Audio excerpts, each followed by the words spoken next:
Before diving in, don't forget to subscribe to the channel and hit that like button.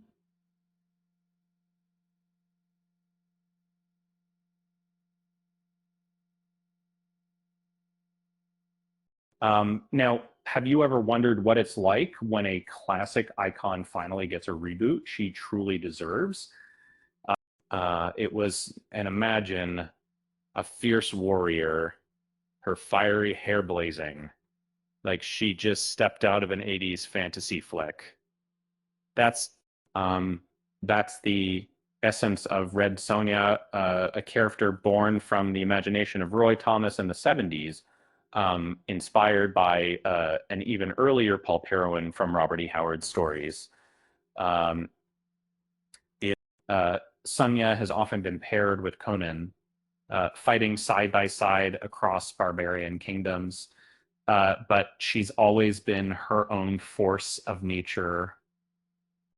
Despite her popularity in comics, she made a shaky leap onto the big screen in 1985, portrayed by Bridget Nielsen in a film that didn't quite hit the mark.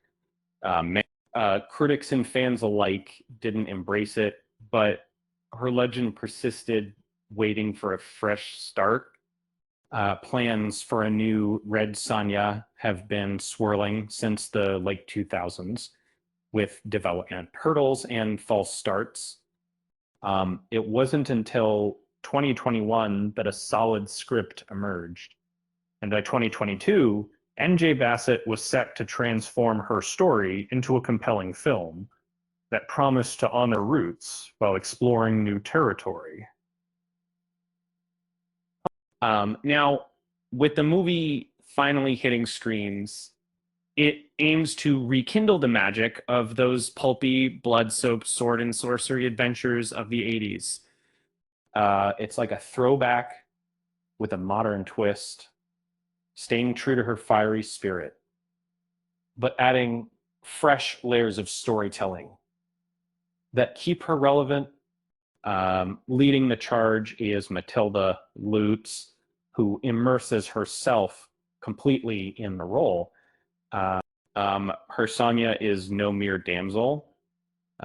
She's a skilled, fearless fighter, haunted by a childhood tragedy. Her journey takes her through dense forests, fiercely loyal to her horse as she searches for her lost people, the Arcanians, after her village's destruction. Her quest hits a snag when she's captured by the menacing dragon, played by Robert Sheehan, a villain with more than a few tricks up his sleeve. Uh, he's hunting beasts for his arena, uh, promising freedom if Sonja can survive the brutal fights. Uh, Inspired by the gladiator scenes you might recognize, she has to win the crowd to win her life. And meanwhile, Dragon himself is a mix of classic villain traits, power hungry and delusional, convinced he's fulfilling an ancient prophecy. His wild inventions and fanatic followers make him a formidable yet cowardly foe, hiding behind his own creations and armies. And the story that naturally builds to a showdown. Sonja versus Dragon, you know, and and what what's special at theater. Along the way, viewers are treated to a world of ancient gods, mythical creatures, and breathtaking landscapes, occasionally revealing the budget constraints that remind us this isn't a Marvel blockbuster. Still, the director makes the most of what she has, weaving a story which, with violence, beauty, and fierce heroism,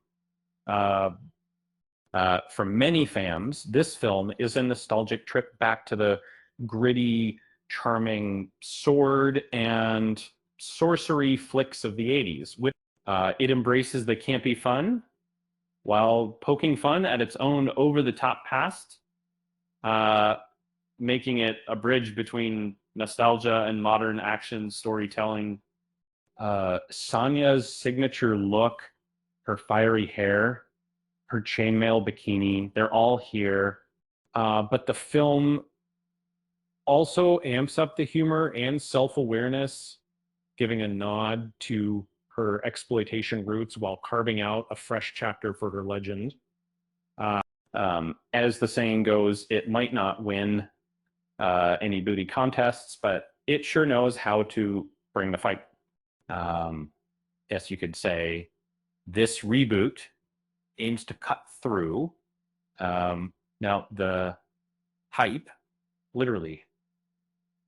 Now, get ready to cheer for a heroine who finally gets the epic treatment she's owed. And with that said, thanks for watching, and until next time.